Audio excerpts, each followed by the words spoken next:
So we keep walking in. We're, I would say, about halfway, and then like we just see these eyes.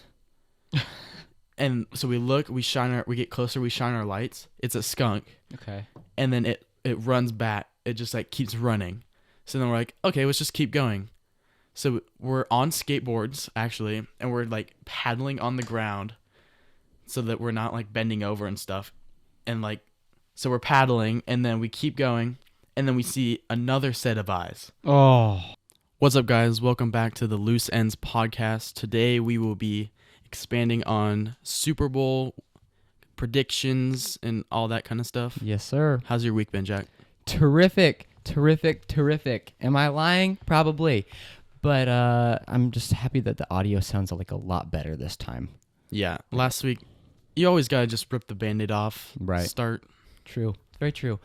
But I won't explain to you the change that we made to make it sound so much better because it's actually very, very embarrassing is the truth about why it sounded rough the first time. But we're back this time, and we're excited. We're ready to go. For sure. So let's just get started. What we wanted to talk about. You have some. It's not like taking a hot take, right? But you have something you want to say about this upcoming Super Bowl because as of today, as of the day we are recording, we know who's going to be playing in it. Yeah, so we have the 49ers versus the Chiefs, which actually is pretty crazy that they both made it to the Super Bowl, because I would say Ravens were definitely favored, and 49ers against Lions. People were all going for the Lions, and the 49ers had like the craziest comeback in playoff history, I believe, to be able to make it No, to... fun fact. Literally, yeah. sorry to cut you off, but like literally fun fact. I was shocked and I was in disbelief the first time somebody told me that the Lions were not going to the Super Bowl because when I checked in on the game, I only checked in once, but it was the third quarter and the Lions were up. And so I'm pretty sure San Francisco had about a 17-point run Yes. in the third quarter to take over the lead. It was like a crazy series of events too. Like they had one crazy catch where Purdy just aired it out, hit the cornerback in the face, and then Ayuk caught it on like the 1 yard line, I believe. It was such a crazy catch. Do you think people are excited to watch this next Super Bowl? Because I've heard a lot of complaining just from people around us that are just upset about the Chiefs going to the Super Bowl and also San Francisco. A lot of people are picking a team because they genuinely just do not want the other team to win. It's literally like the election when you prefer one candidate over the other because you just hate the other one. Yeah, a lot of people are complaining about these two teams because a lot of people are not fans of the Taylor Swift and Travis Kelce phenomenon and all that stuff. But also just Patrick Mahomes have been there 4 out of his 5 seasons, I believe, in the Super Bowl. It's true. And I mean, me personally, I don't want to see the Chiefs in the Super Bowl. I'm just kind of tired of them. And this is like San Francisco's about 8th appearance, right? That's what I saw. That sounds right, Something like that. This is a high number, but if there's anything that I've learned over the last couple NFL seasons, it's that surprises and upsets aren't really happening right now. You kind of it's no. There's been no excitement, no hype, no. Oh my gosh, I can't believe that happened. If you know what I'm saying. That's why a lot of people say that the NFL is scripted, because all like this stuff is the same. Chiefs, Eagles. I mean, not so much Eagles now, but 49ers. All these big teams you have heard of for the last like 3 or 4 seasons, they've been hot. That's why I wanted to see the Lions in the Super Bowl, because this was their like first playoff win since like the 80s, I believe. I know, and then 2 years ago, I think they had like maybe 1 or 2 wins, and there's a whole bunch of losses. Yeah. So it's nice to see underdog teams do that. I wish San Diego, where we are, I wish the Padres could do the same. I mean, they've been winning, right? They've had some winning seasons, but at the same time, I'd rather them have an actual nice playoff run like the Lions have. But except for we kind of relate to them in a sense that we didn't have the success of actually making it to the World Series. We got really close.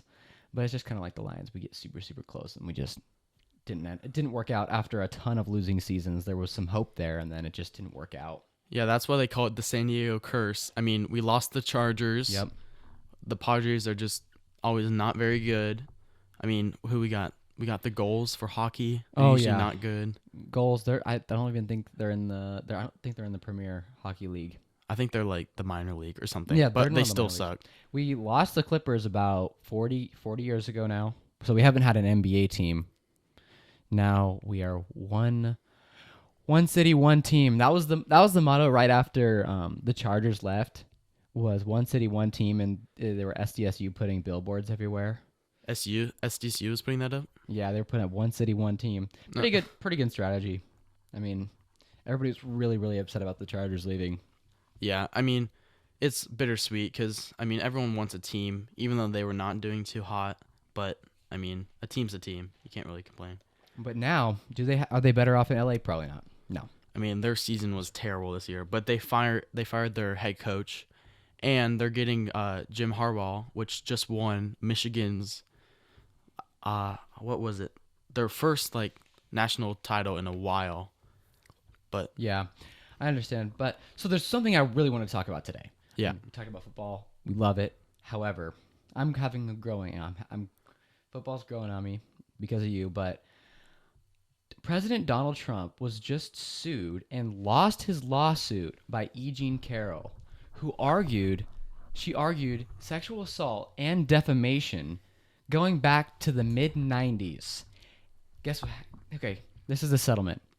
He was ordered to pay her $83 million, and it only took the jury about a couple of hours to reach this verdict. 83 million. Are you Yes, serious? And that was after he already had to pay her a couple of $1,000,000. Now, if you look her up and you look up pictures of her leaving and going into the courtroom, you could just see a smile on her face. She doesn't look like a victim. Yeah. She's wearing a huge smile on her face, showing all the pearly whites, going in and out with her very, very expensive designer bag and clothes on. Oh my. It's like, okay, if something happened, right, we should believe them, right? We should rally around them. But Yeah. once you reach the point where you are behaving in that manner, you're smiling you're smiling for all the cameras. You're looking the cameras directly in the lens, and you're giving a big smile. You're smiling with just your teeth and your eyes. You seem very, very happy, and you're getting a large settlement like that. It's very, very interesting to look at and to question. I'm starting to wonder how the jury didn't look at this woman. Look at her attitude going in. Yeah. Look at Trump walking out. I mean, that's not something Trump does often. I mean, he's done it before, but he does it in situations where he feels like he's being completely disrespected, or he feels like he's not getting fair treatment. We saw this on, I think it was I wouldn't say it was 60 Minutes, but it was an interview that he walked into, and then he ended up walking out because he didn't believe it was fair. I saw that. Yeah. He told her that I'm forgetting her name, but she's done 60 Minutes interviews. She's a very successful journalist. And he said, you give Biden the easiest softball questions. I just want this to be fair. And then he walked out. So whenever Donald Trump feels like there's a non-fair situation, he will leave. Yeah. And this is just an example of that. And it's really tough to look at this trial and see that they came to such a short verdict.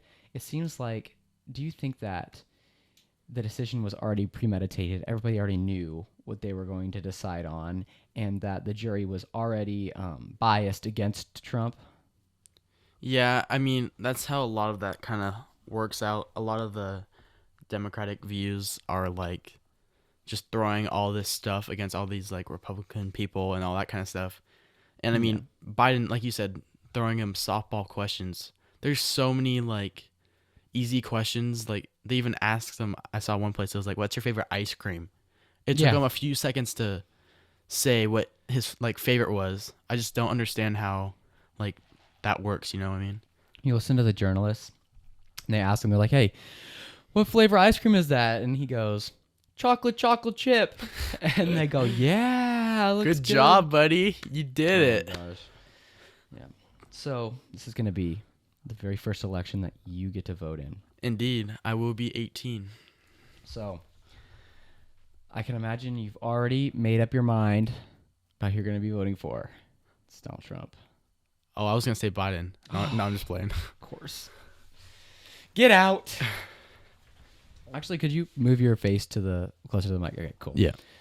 So, believe it or not, that's actually the problem. Last time we were just sitting too far from the mic. Okay, so I want to tell you a story. This weekend at church, there was our pastor was preaching.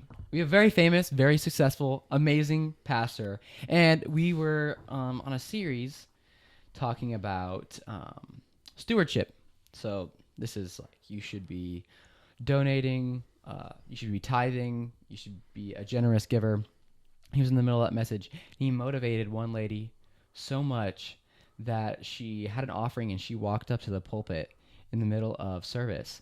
And at first, like watching something like that happen is scary. Like no matter what, if somebody goes up to pastor, it's scary. Like no, it's super weird. It's just like all eyes go on them. It's like it's like she's just giving an offering. It's a fear a lot of people have. Yeah. Because she was completely excited and completely moved to donate, and it just so happened to be at the complete wrong time. And then, as he tells her that who's to handle something like that, and so did he say anything? Yeah, he said, "Ma'am, you're gonna have to go to another guy about that because he handles those affairs." So he like stopped everything and said that? Yeah, in the middle of the service. I've never seen him like stop anything. He usually just like continues preaching and then he lets everyone else do everything. I've never seen him like actually stop his sermon. For those of you listeners who don't know, our pastor, his name is Dr. David Jeremiah, and he's one of the world-renowned, most famous preachers in the world.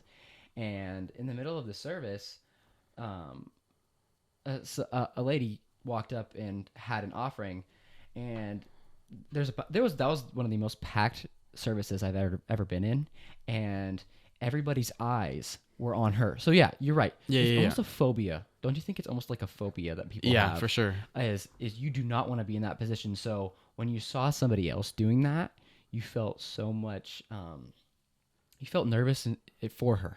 Yeah, for sure. And then she walked out, and then pastor, he goes on a little bit more on the message. Then he looks back to everybody. He looks in the audience and he sees that everybody's looking at the door where she just left. And then he says, is everybody done looking over there? He's like, I look out there and I see everybody's eyes are out there, and we all had a good laugh about it. But it's just, I never thought I'd see a situation like that. Have you ever been at an event and you've seen somebody rush up to whoever it is? Like, this was a very nice and kind, she came from a good place, but have you ever been at an event, maybe it's a concert or whatever, and you've actually seen somebody rush whoever was on stage? I actually have. I would say it was maybe a year ago. It was actually at church too. I was sitting in the upper deck, and this one guy came in late, maybe 30 minutes late. Mm-hmm. He had on this backpack. He wasn't in the nicest of clothes, so everyone was kind of like little sketched out. Roughed up. Yeah. Okay. So he had a backpack on, and he kind of kept walking down the aisle like he's going to the front, but then he sat down. So I'm pretty sure I don't think he got kicked out, but there was definitely a few guys, like the head security guys, that went to him and like confronted him. Cause I don't think you're supposed to have a backpack in there. And like a backpack of any kind walking next to a world-renowned pastor is so sketchy. Any figure's security is really going to have to like keep an eye on whoever has a backpack. It's just something I've never. Yeah, and he walked in late too, so it makes it even more like kind of sketchy. You know what I mean? Don't do that. Yeah. But I never thought I'd see something like that happen. I was once at a Trump rally, and it was, if anything, if this rally was known for anything, it was in Bullhead City. Right next to Laughlin. So there's a border. You're on the border of Arizona. It's like the tri-state area between California, Nevada, and Arizona. Yeah. And it's on the border. Bullhead City's on the border between Arizona, which is where Bullhead City is, and then Laughlin, which is where Nevada is. And so the reason this rally stood out from other ones is because there was an airplane that was flying because the event was at an airport. Now, Yeah. the plane wasn't trying to land because that'd be super unwise, but a plane did fly within the vicinity of where the president was, and an F-18 actually came and did a maneuver and shot sparks at it Really? as a warning. Then Trump pointed it out. He poked, and he pointed his finger, or I should say, Poked? yeah, poked the air, pointed a finger right out there. He said, I think it was something like, just look at that. They're doing their job. That's the most Trump thing I've ever heard. He's hilarious because the exact same rally, there was a mic issue, and he says, "You know what we do to people who don't get everything done correctly, or to do stuff like this?" As he was referring to the mic, he said, "We don't pay them. You just don't pay them." I bet that guy was like stressed for his job too. Oh, he probably lost his job. Yeah, maybe. I know. Never know. If you go to those rallies, though, it's not all Trump supporters. It's not. There are a lot of people that you can tell are just there to witness what was going on, but they have like a lot of hate towards him. I was standing. There were a bunch of rows where you weren't gonna sit, and it was kind of after. I was actually in the front row of people standing, and then everybody in front of me got a chair. And a couple of people walked up, and they were standing. They were standing in front of me, and you could just tell on their face they had just a large amount of disgust for him, but they just wanted to see because they were curious. Happens a lot of the time. Yeah. So, you were telling me about earlier this story. This just came after I had gone into a tunnel near our school. And you told me a story about it was appalling and disgusting, but you went through a sewer tunnel yourself. I'm really curious for you to share this right now. I want you to share this story. All right, bet. So, I would say I was in 2nd to 3rd grade area, in the area by my house. It was me and 2 other guys, and so we were pretty short around that time. So we could walk. So you were with your brother, right? I was, yeah. Brother. So we were pretty short around that time. It was about a 5-foot tall, like, drainage tunnel. So it was huge, and you could tell people had been in there before. Was there graffiti on the wall? Yeah, there was actually, like, the whole thing surrounding it was, and then you would walk in. I mean, there was actually graffiti, like, at least halfway through, because this thing went for maybe 2 miles, I would say. 2 miles. Yeah, it went under all these houses. Did you Yeah, go through the entirety of the tunnel? yeah, we did.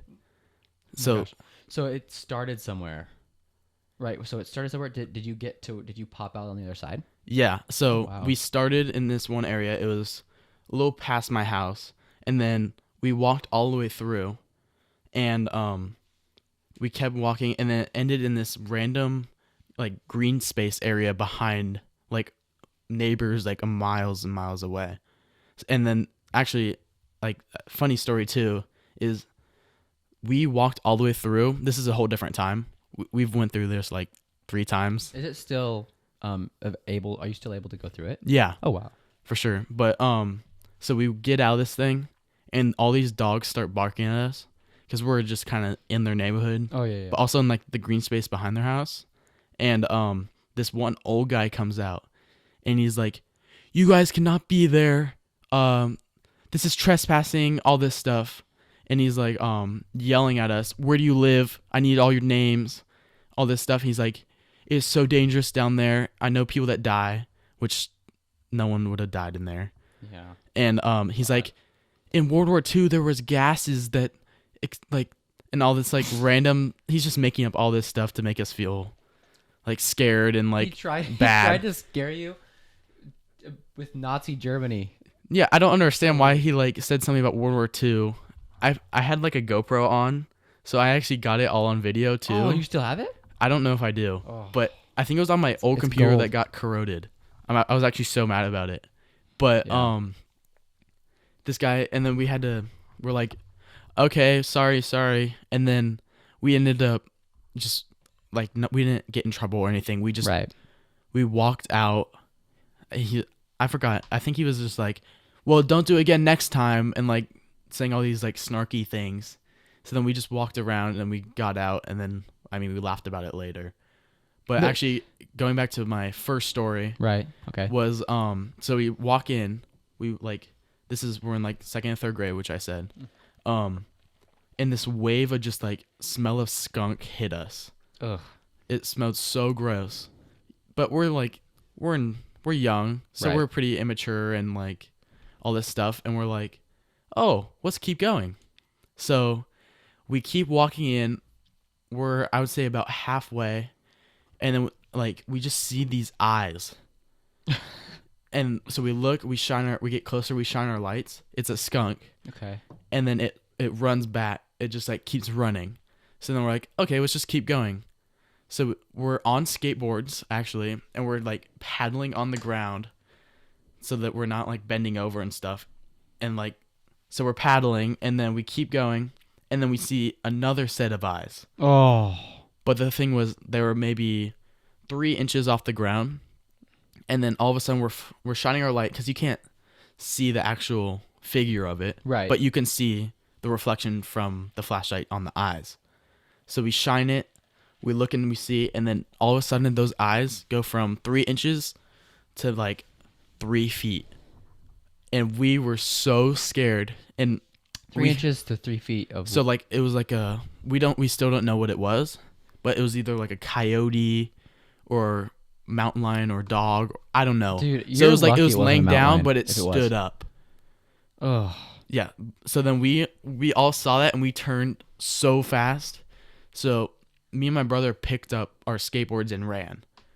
But this other kid thought it was a good idea to grab his skateboard and chuck it at the animal. figure. Okay.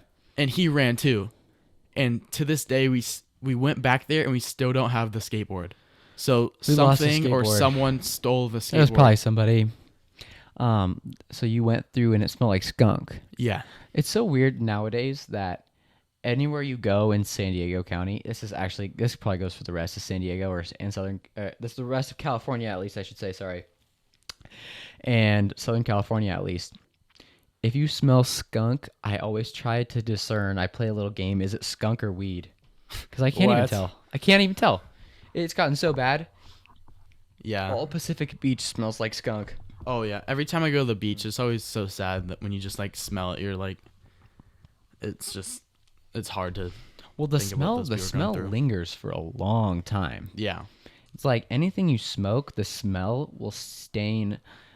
It'll stain whatever and wherever you smoked. It's like my dad and I once.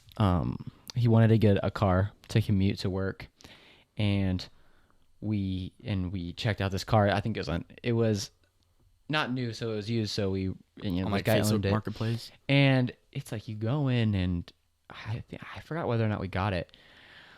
If we didn't, it's because the second we got in the car, it smelled so heavy of smoke, but it wasn't the cigarette smoke that was the problem. It's when you try and cover it up with like a bunch of Febreze, a bunch Yeah. of all that, and you get in and it just gives you a headache. It's rough. Bro, I actually love like OfferUp and like the used market, like Facebook Marketplace and all that stuff. You can find really good quality stuff for a really good price. It sounded like an ad. It definitely was It not. sounded like an ad. But like, I've gotten like I bought my car on there. Mm-hmm. I've gotten like a bunch of random like things. But Yeah, no, like, I got my Jeep too. really I got my Jeep on, I think it was Craigslist, but it's been the best vehicle. No shame. in Craigslist is sketchy though. It is. Have you heard all those stories? No. So like, these people set these ads for like random things that they're selling, but it's actually they're not selling anything.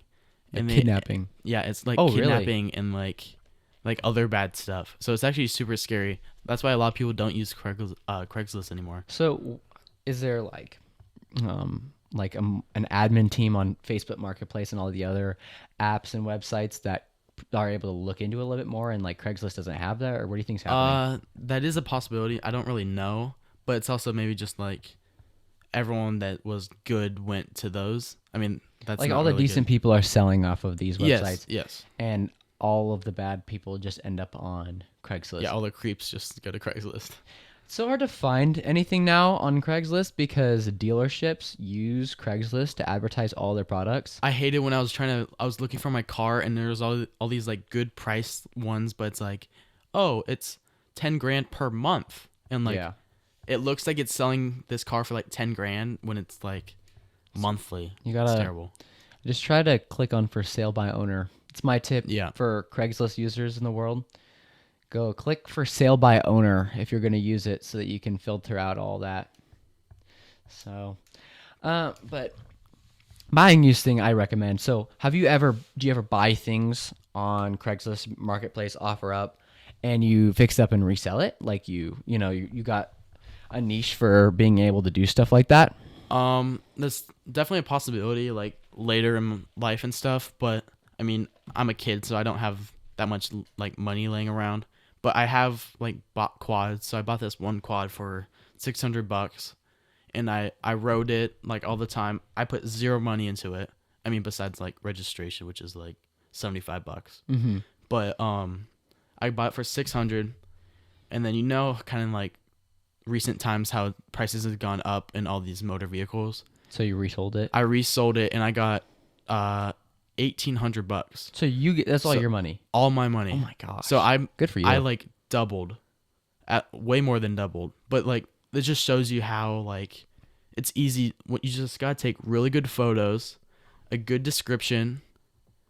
I Yeah. mean, it's always hard though. So many people those are like flakes and they just like, oh, I'll come to your house, and then it's like nothing ever happens. That's a big problem that I actually have. Every time my dad tries to sell something, there's a lot of people that are all talk, and then you agree on the price, you do all the negotiations ahead of time, and then they just do not show up to your house. Yeah, that's why you So don't give your frustrating. address too. You don't want these guys just knowing where you live. Yeah. Yeah, I actually had a situation like that happen where some random dude actually he asked for my address. I was on my way home from my cousin's house. I work out Yeah. at his house, and there's a back road that I like to take. It's gravel. The sign before, if I'm leaving my house and I'm going down that road, the sign as soon as I'm about to get off my road to get onto that dirt road, it says end of county maintained road. So that means that somebody has to own it. But most likely it's a group of people. It's not just one person. Yeah, like a neighborhood. So I was taking my Jeep home from there, and there's this kind of old guy that stops me, and he's standing in the road, and I'm not gonna give his name out, but he admired the Jeep, which is like, it got to the point where he's like, I'm wondering if this dude actually wants to steal it, because he just Or kept buy it, commenting yeah. how nice the Jeep was. So nice. And he's like, you're such a good looking dude. What? I was like, what? How old was this guy? He was at least 65. Oh, worse. That makes it And worse. so he asked my name, and I gave him my first name. He's like, what's your? Did he ask what's for your phone number What's your too? last? We didn't get that far, but he's like, what's your last name? And he's like, so Hey, listen. can I get your snap though? Oh, dude, if he had, I don't even have Snapchat. That'd be even worse. So he's like, kids like you, they just tear up this road. No, The voice. He didn't Oh. sound like that, but he was complaining about the fact that Amazon, not me. Amazon is the problem, and Amazon is the reason he needs to repatch the road. And how, if I can actually come back on this road, it's okay, but he needs my address. And Oh, I'm like, creepy. dude, I'm not. I'm like, no. He's like, so where do you live? You live up? I'm like, somewhere around here. And the last thing he says is, "Are you afraid of me?" And I'm like, well, How old were you? This was actually a couple months ago. Oh, really? I'm like, I'm not afraid of you, is what I said. I'm not. Even though deep down, I was like really weirded out. well, that's so creepy. But the thing is, after I was done, he said, well, then I don't want you coming on my road anymore if you're not going to give it. And then he passive aggressively um, told me to leave. He told me to get off this road. But what I found out after that is it's a group owned, road, group maintained, and like nice try, bud. But I don't go down that back road anymore. It's just weird stuff like that is happening more and more. I don't know. I don't know what the deal it is, but Yeah, so many of those just like weird people. I don't know. It's just like I guess with like technology and stuff, a lot of it like they can hide behind a screen and be weird and and stuff. they deteriorate as people. Yeah. They become weirder and weirder. But if you want a sense of normalcy, if you want to take a break from watching the disgusting news, a show that I really got into it's different from pop culture, and it's not like all the movies that Hollywood's coming out with. I recommend watching The Chosen. The Chosen has been a super good show, and I know I'm pushing you now to watch it. It is so good. So you have not seen a single episode. I think I might have seen like a YouTube clip, because it's been going for a little bit, right? So it's on Netflix. I watch it on I watch it on Peacock, Okay. and the TV show follows the life of Jesus Christ, and it's there's flashbacks to his childhood. However, it mainly focuses on his ministry and the disciples. So as a group, the ministry and how he gains his disciples, where they travel, and they hit direct Bible verses. Like there's an entire scene where Jesus is talking to Nicodemus, and it's like the entire John 3:16 is happening right there. It's Really? so cool. That's actually really cool. I really recommend that if you don't watch the show that you start, because I notice when you watch it, you leave feeling good. And you do not have to worry about what you're seeing. You know what you're seeing is going to be perfectly fine. You know it aligns biblically. Like their goal was to make the show be as closest to the Bible as possible. Yeah, that's really cool because you know how like movies are usually pretty far off from the books and like even if yeah. they are trying to make a Christian movie, I feel like they never hit the mark. They always add too much pop culture into it.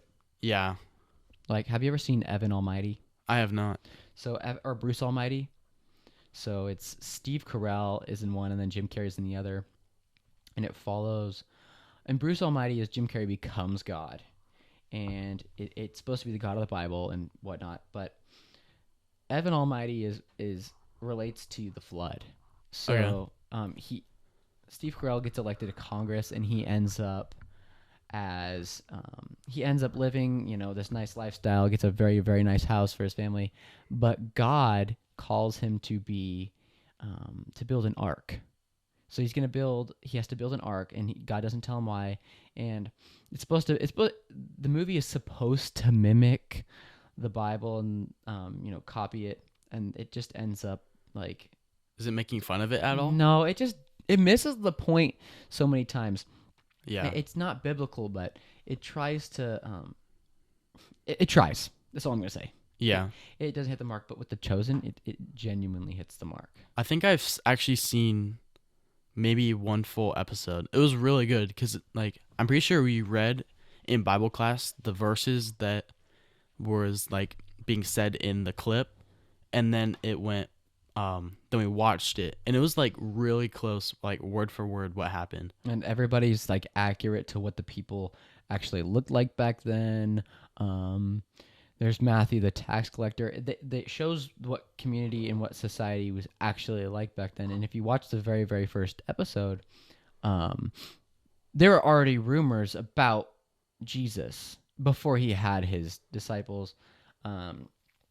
Because he was just such a wise man, starting from when he lost his parents and he went into the temple, and it starts off with graffiti written, and it's talking about the coming Messiah, and I recommend this show. Season 4 is actually about to kick off. By the time this episode is released, this episode will be released on February 2nd. The first 3 episodes of season 4 are coming out. And so where we've gotten in the story so far from seasons 1, 2, and 3, we are now at the point where Jesus is starting to have a lot of rising tensions with Roman authorities, and John the Baptist is going to die. It all aligns with how the Gospels go in order from Matthew, Mark, Luke, and John 1 all the way up to the end of those books. So if you're not watching it already, highly recommend it. It's one of the few shows that actually leaves you feeling good after you watch it. How crazy! Yeah, that's actually really cool. So you're thinking you're gonna watch it? I think I might. Maybe check it out. You're so busy. I am We're really crazy busy.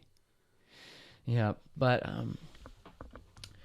so you're thinking about, instead of playing sports in the spring, you're thinking about getting a job instead.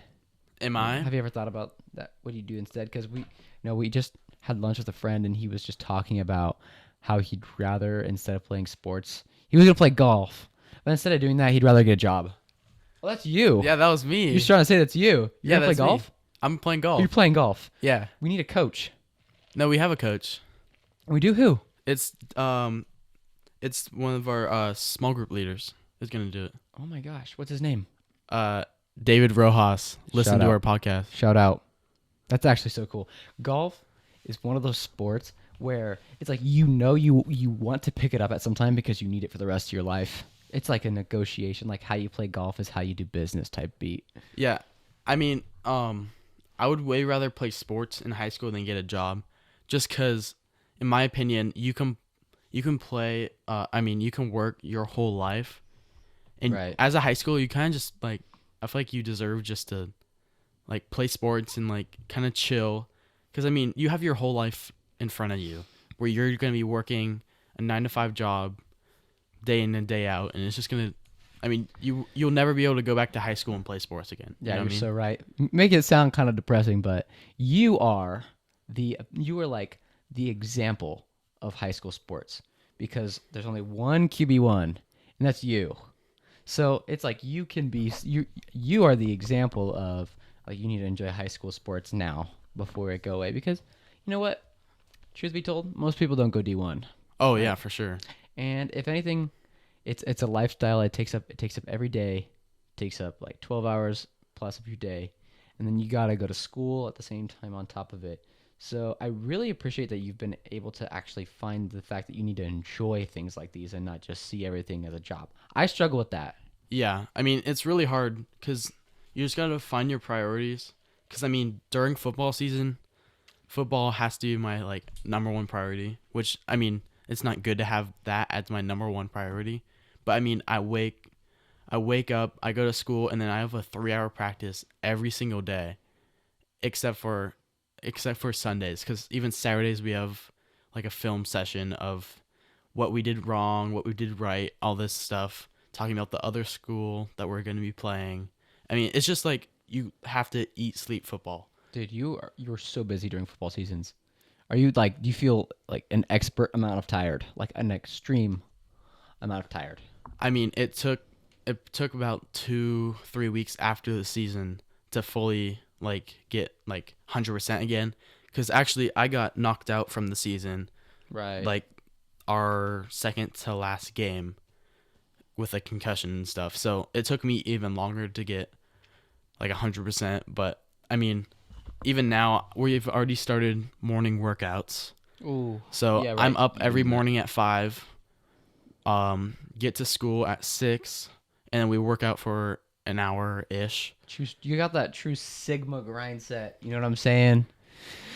But getting a concussion, I'm actually very curious as to what it's like. Did you know the second you got a concussion? Did you know what happened, or were you confused? What was it like? So I got a really big hit. So I was fine. So I took the hit.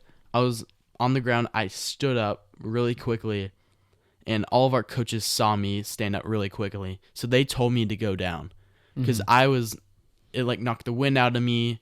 My head was throbbing, but you're also on adrenaline. Mm-hmm. So it's like you don't feel it as much. So I went down, and then we were still on offense. So I took maybe 4 plays off, and then our backup quarterback got blindsided, and he got in concussion 4 plays after me. Jeez. So they were just throwing cheap shots.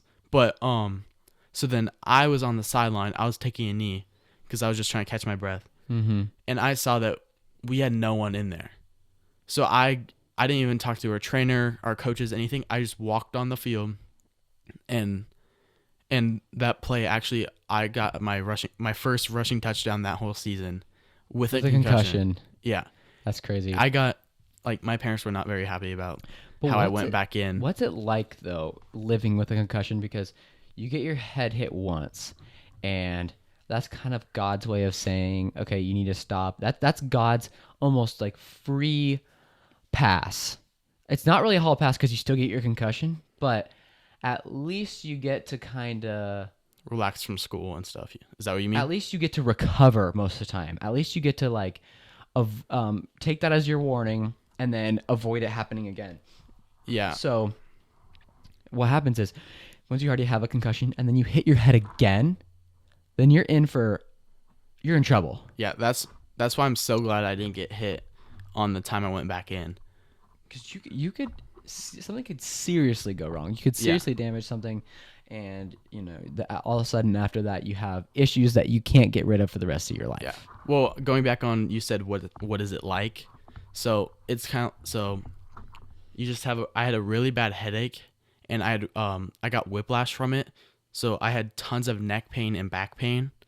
So ongoing for maybe 3 months after. So I'm all good now, but it took a while. So I was in my room with the lights off, even like a iPad over my eyes for 3 days, I would say. Just in my room. I couldn't do anything. I couldn't watch TV, go on my phone, anything like that, because it was just like concentrating and looking would like kill my head. Jeez, that's crazy. All right, to kind of wrap it up, I really am curious as to how this week went in your year in a Bible plan, or your Bible in a year plan. I'm just curious as to how that's going, what you read, and because you're on day 19 now. Yeah, I'm on day 19. So that's 7 more days than last week's. So I'm just wondering how that's going for you. It's been going really good. So, I missed Saturday and Sunday because I was super busy. Mm-hmm. So Sunday night, I missed Saturday and Sunday morning. Mm-hmm. So Sunday night, I went and I was like, if I don't get caught up now, I'm never going to be. Could be true, yeah. So I was like, I'm just going to spend, I think I spent like 30 to 45 minutes. And I just did both days. Mm-hmm. I was like, I really wanted just not to get like caught up in all of it. So then I've been really good with my morning schedule. I listen to it while I drive. Mm-hmm. So when I didn't drive on Saturday or Sunday, it just got my consistency messed up. Right. So now I'm all good, and like I feel like it's really helped me like change my mindset. Because like when you're in the Word, it just shows you how like little we are, and how like, because there's times that like we have way too much pride in ourselves. It's so true. That's so true. So like reading the Bible just shows you how He provides for those. Right. And like it's just really amazing how it like He's like, they say, some people say money brings happiness, but it's really happiness and joy comes from the Lord. Right. So He's the one that gives you everything, whatever you own, your emotions. He like runs through your life. It's just really amazing. I read a Bible verse today, this morning. It's 2 Corinthians 12:9, and it says, "But he said to me, my power is sufficient for you, for my power is made perfect in weakness. Therefore, I will boast all the more gladly of my weaknesses, so that the power of Christ may rest upon me." And that completely sums up basically what you just said, and that's we focus too much on how great we think we are, that we forget how great God is and how much we actually need Him. And that's a great way to wrap up this podcast. Oh yeah, for sure. I say we start now with ending with scripture every episode. I feel like that's a great way to end. Great idea. But this has been great. This is a great conversation. I thank you so much. And to wrap it up, tell a friend about this podcast. Spread the word. If you don't have any friends, tell your family. And if you're completely alone, walk up to somebody on the street and say, hey, listen to the Loose Ends podcast on Spotify. We're pending on Apple Podcasts. That's coming up soon. And we're on a crud ton of other platforms, including YouTube, which is actually our main platform. Thank you so much for listening. Good seeing you guys, and hope to see you next week for episode 3. Woo! Thank you so much for listening.